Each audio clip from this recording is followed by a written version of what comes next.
एक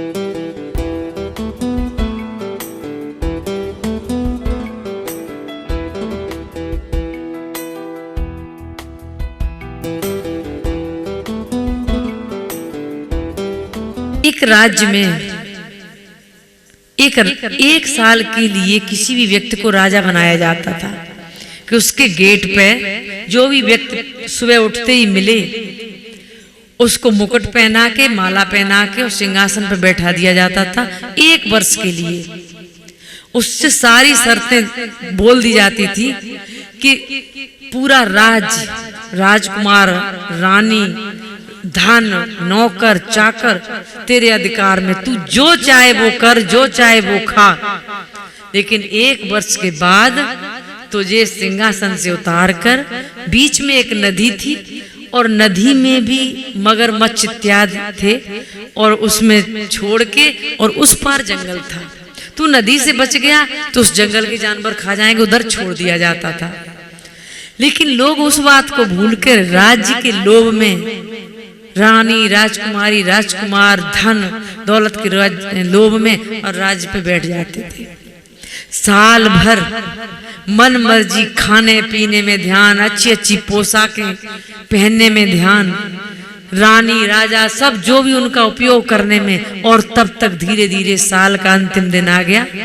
उन लोगों ने पकड़ा, उसे उतारा, नदी में डाल दिया। किसी तरह बच भी गया तो उस पार उस जंगल के जानवर खा गए। ऐसा चलते चलते बहुत वर्ष बीत गए। एक बार इत्तेफाक से कोई साधु नजर आ गया। गेट पे साधु मिला। उस राज्य के लोगों ने उसे लिया, मुकुट पहना दिया, सिंहासन में बैठा दिया। साधु ने कहा, भाई ये क्या करते हो? कि राज्य का यही नियम है। कल राजा को यहाँ से छोड़ा गया, आज सुबह जो मिले उसको राजा बना दिया जाए। सारे नियम पढ़ा दिए गए, समझा दिए गए। साधु ने कहा, बड़ी अजीब बात है। अब साधु का मतलब क्या है कि उसे आगे परलोक, अगले जन्म या इन चीजों की भी याद रहती है। उसने कहा कि इस 1 साल को, 1 दिन को भी, 1 मिनट को भी, 1 घंटे को भी बर्बाद नहीं करना है। उसने ना तो रानियों की तरफ देखा, ना उस राज्य में किसी उपयोगी चीजों की तरफ देखा। ठीक है, भोजन मिल जाए कर ले। अब 1 साल तक उसके हुक्म में सारे लोग, उन्होंने कहा कि सबसे पहले मजदूरों को लाइए, 1 महीने के अंदर मुझे इस नदी पे पुल चाहिए। क्योंकि वो उस राज्य में फंसे नहीं। उन्होंने उस नदी पे पुल बनवा के 1 महीने में तैयार कर दिया। कितने भी लेबर लगे, कितने भी मिस्त्री लगे, पुल बन गया। जंगल में कुछ सफाई कर बाकी एक महल ऐसा ही उस जंगल में बना के तैयार कर दिया। वहां भी कुछ सैनिक, कुछ यहाँ के लोग छोड़ दिए। सारी सुख सुविधाएं वहां कर दी। उस 1 साल में वो 1 मिनट के लिए चैन से नहीं बैठे। और उस जंगल को भी उन्होंने पूरे महल की तरह बना दिया। इधर से उधर नया बना तो और सुंदर। साल आने से पहले 2-4 दिन पहले ही वो बिल्कुल तैयारी में, और वो खुद कहने लगे कि भाई आपका समय हुआ कि नहीं, मुझे उधर छोड़ा।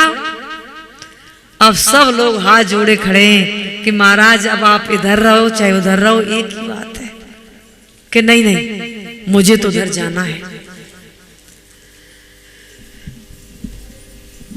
कि एक दिन तो हंसा को उड़ना पड़ेगा, ममता के घेरे से निकलना पड़ेगा, ममता के घेरे से निकलना पड़ेगा। जबरन छोड़ाए उससे पहले ही छोड़ दो, ममता के मोह से इस मनवा को मोड़ दो। काल तुम्हें जबरदस्ती आए गर्दन पकड़े, इससे पहले अपने आप को तैयार कर लो। उस राज्य के लोग जबरदस्ती तुम्हें सिंहासन से खींच के उस नदी में ढकेले, उससे पहले ही तैयार हो जाओ कि छोड़ने चलोगे कि हम चले जाएं। इस अंगोछा को कोई लेगा, मुझे ही पता है इसको देना पड़ेगा। तो कोई जबरदस्ती मेरे गर्दन से खींचे, ये अच्छा है कि उतार के चुपचाप पकड़ा दो, वो अच्छा है। यानी इस प्राण को, शरीर को छोड़ना ये हर किसी को, ये कटु सत्य जब है तो फिर क्यों नहीं इसको छोड़ने की पहले से तैयारी कर लो, जो संत लोग कर लेते हैं। साहब जी ने देखा पीछे अपनी समाधि बना दी, जगह बना दी। ये क्षमता, ये योग्यता, ये साहस सिर्फ संतों में ही होता है। किसी ग्रस्त से, किसी के इकलौते बेटे से कह के तो देखो कि तू मर जाएगा, माँ बाप जान पे खेल जाएंगे कि मेरे इकलौते बेटे से ऐसा कह रहे हो कि मेरा बेटा क्यों मरेगा, तुम मरो, तुम्हारा पूरा परिवार मरे, पूरा खानदान मर जाए। यानी मृत्यु की बात से इतने भयभीत हो जाते हैं। और साहिब जी ने अपनी मृत्यु का पहले से इंतजाम कर लिया कि हमारा शरीर छूटे, इसमें छोड़ देना। तो ये तैयारी, जैसे उस राज्य के साधु ने अपनी उस पार की तैयारी पहले से कर ली थी, उसी तरह संत इस मोह माया में आपको दिख रहा है। कुछ लोग ये भी कह देते हैं कि महाराज साहिब जी से भी कह रहे होंगे या कहते होंगे कि हमारे घरों में तो गिनती के 10, 20, 50 बर्तन होंगे और साहिब जी के आश्रम पे कम से कम नहीं तो 500 या 1000 बर्तन होंगे। घर में तो 1 लाख ईंट लगी होगी है, यहाँ हो सकता 5 लाख ईंट लगी हो। घर में 10-5 गद्दे होंगे, यहाँ 50 गद्दे हैं। हर सामान 10 गुना है, लेकिन फिर भी संत उन सामानों में बंधे नहीं, इस मकान, इस लेंटर, इस बिल्डिंग में बंधे नहीं। उनका एक एक कार्य होता है परोपकार के लिए। वो यदि सच पूछा जाए तो भोजन भी करते हैं, तो वो इसलिए करते हैं ताकि ये शरीर चलता है और भक्तों को लाभ मिलता रहे। मैं अपनी वाणी भक्तों को सुनाते रहें, उस ज्ञान का प्रचार करते रहें, इसलिए भोजन करते हैं। नहीं तो वो भोजन भी करना छोड़ दें, ऐसे त्यागी वैरागी संत। तो एक दिन तो हंसा को उड़ना पड़ेगा, ममता के घेरे से निकलना पड़ेगा। जबरन छोड़ाए उससे पहले ही छोड़ दो, मोह माया से इस मनवा को मोड़ दो। फैल गया विष तो फिर सड़ना पड़ेगा। वो विषय वासनाओं का, इच्छाओं, कामनाओं का जहर शरीर में फैल गया तो फिर तो पड़े पड़े सड़ोगे। ममता के घेरे से निकलना पड़ेगा। नारी भी छूटे, तेरे बेटे भी छूटे, महल अटारी खेत खलियान छूटे। कितनी भी ऊंची ऊंची बिल्डिंग बनाना छूट जाएगी। वृद्धावस्था पे ही छोड़ देते हैं, परिवारी जन कमरे से निकाल के बरामदे में छोड़ देते हैं। देहात में तो झोपड़ी डाल देते हैं या किसी पेड़ के नीचे कि पिताजी आप थूकते ज्यादा हो, बार बार पेशाब को जाते हो, घर में बदबू है, आप एक किनारे से आ जाओ। उन्हीं पिताजी ने छाती तक नींव खोदी, पूरी पूरी दोपहरी में ईंट दी, भोजन नहीं किया, और बहू, लड़के या और भी नाती पोता कहते पिताजी आप थूकते हो कि मुश्किल भई बुढ़ापेपन की अब नहीं बात बनन की। मुश्किल परेशानी होती है खुद की बनाई हुई चीज में, अब तुम्हारा अधिकार नहीं। महल अटारी खेत खलियान छूटे, छूटेगी दुनिया और छूटेंगे अपने, ममता के घेरे से निकलना पड़ेगा। एक दिन तो हंसा को उड़ना पड़ेगा, ममता के घेरे से निकलना पड़ेगा। खाया न पिया कौड़ी कौड़ी को जोड़ रहे, चमड़ी को छोड़े पर दमड़ी न छोड़ रहे। न खा रहे हैं अच्छा, न पहन रहे हैं, न दान दे रहे हैं, एक एक पैसे को जोड़ रहे हैं कि आज 1 लाख हो गया, कुछ इतना ऐसा धंधा करे 10 लाख इकट्ठे हो जाएं, 10 लाख हुए 50 लाख, कि खाया न पिया कौड़ी कौड़ी को जोड़ रहे, चमड़ी को छोड़े पर दमड़ी न छोड़ रहे। करेगा कुकर्म नरक गिरना पड़ेगा, करेगा कुकर्म नरक गिरना पड़ेगा, ममता के घेरे से निकलना पड़ेगा। बैठ जा सत्संग में पल दो पल प्राणी, राधा साहेब ज्ञान दे रहे सुन ले गुरु की वाणी। बैठ जा सत्संग में पल दो पल प्राणी, राधा साहब ज्ञान दे रहे सुन ले गुरु की वाणी। करेगा भजन मोक्ष तुझको मिलेगा, करेगा भजन मोक्ष तुझको मिलेगा, ममता के घेरे से निकलना पड़ेगा, ममता के घेरे से निकलना पड़ेगा। एक दिन तो हंसा को उड़ना पड़ेगा, ममता के घेरे से निकलना पड़े। कितना भी आप इस घर में अधिकार जमाना, लेकिन एक दिन निकलना पड़ेगा। इस काया के पिंजड़े को छोड़ना पड़ेगा, और छोड़ना जब जरूरी है, निश्चय है, सत्य है, तो थोड़ी सी इसकी तैयारी कर लो, ताकि छोड़ते समय आपको दर्द न हो। ऐसे कहा गया जैसे सर्प कैंचुली छोड़ देता है, उसका शरीर ही होता है और उसको एहसास भी नहीं होता है, ना दर्द होता है और छूट जाती है।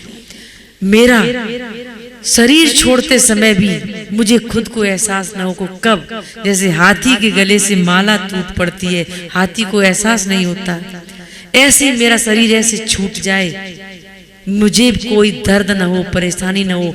नहीं तो मृत्यु के समय इतनी वेदना होती है, और वेदना का कारण है मेरा मोह।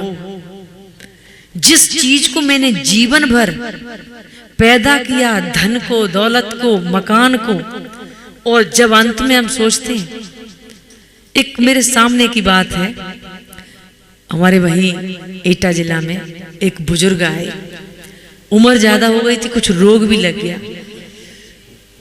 किसी ने हंसी में कह दिया कि बाबा अब नहीं बचोगे। आश्रम में आए तो रोने लगे हमारे सामने कि महाराज जी सच बताना क्या मरेंगे? तो मैंने कि मर भी जाओगे, उम्र काफी हो गई तो क्या परेशानी है? कैसे कैसे? मैंने इतना बड़ा मकान बनाया, इतना सुंदर, उस पर रंगाई पुताई की, ये सब छूट जाएगा। धन दौलत इकट्ठी की, ये सब छूट जाएगी। मैंने कहा छुट तो जाएगी, आप कहो, हमने भी थोड़ी मजाक कर दी, आप कहो तो कुछ सामान आपके साथ हम बांध देंगे। लोग हंसने लगे कि क्या ऐसा होता है? तब उन्हें थोड़ा थोड़ा होश आया कि मैंने तो ये सोचा ही नहीं था कि ये सब छूटेगा। हम तो ये सोच रहे थे कि युगों युगों तक हम ही रहेंगे। उन्हें इतना कष्ट हुआ। मैंने कहा कुछ सत्संग में आओ तो ये कष्ट कुछ कम हो जाएगा। फिर हर संडे को सत्संग होता था, आने लगी। धीरे धीरे मैंने देखा उनका दुख कम हुआ। मैंने कि बाबा छूटेगा तो जरूर, अब इसे हंस के छोड़ो या रो के छोड़ो, छूटेगा जरूर।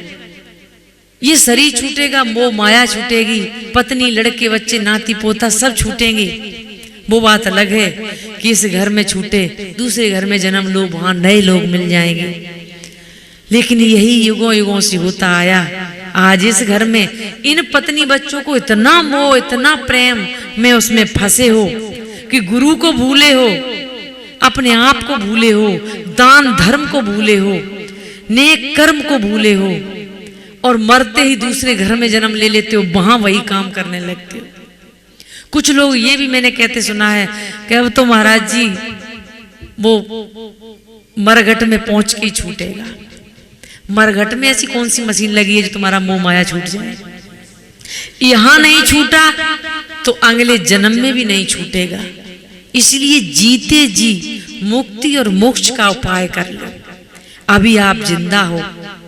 कहते नहीं कि सुबह का भूला हुआ शाम तक वापस आ जाए, उसे भूला नहीं कहते। वैसे ही मेरी ये शरीर की अभी अंतिम क्षण नहीं आया है, अभी हम जिंदा बैठे हैं, अभी दोपहर ही है, लौट के आ जाओ सदगुरु के दरबार में। संतों की वाणी को सुन के अपना मनन चिंतन करो। जिस प्रकार एक कमरे को बनाने के लिए उसमें 4 दीवारें खिंची होती है, यदि एक भी दीवार का अभाव है तो उसे हम कमरा नहीं कह सकते। वैसे ही मेरे जीवन का चौमुखी विकास चाहते हो तो इन 4 चीजों को याद रखो।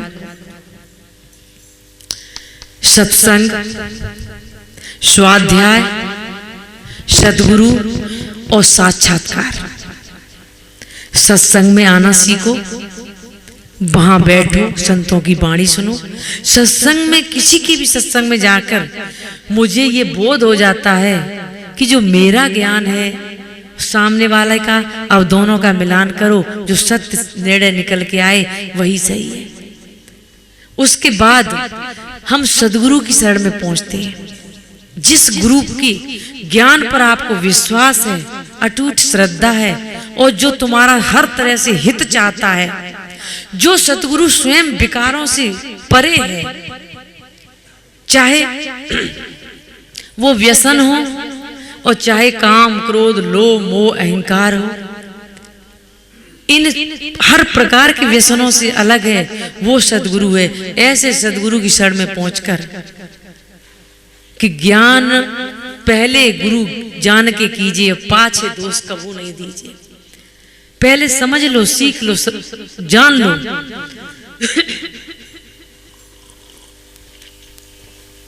उसके बाद और हम स्वाध्याय करते हैं।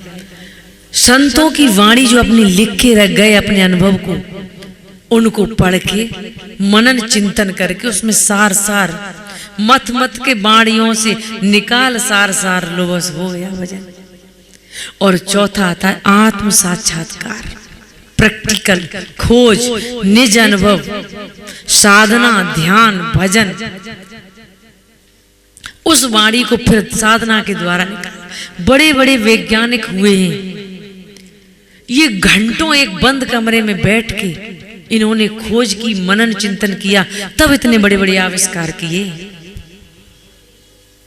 उसी प्रकार चौथा मुकाम है कि स्वाध्याय, ये सब करने के बाद आत्म साक्षात्कार में उतरिए। तन से सेवा, धन से दान और मन से ध्यान।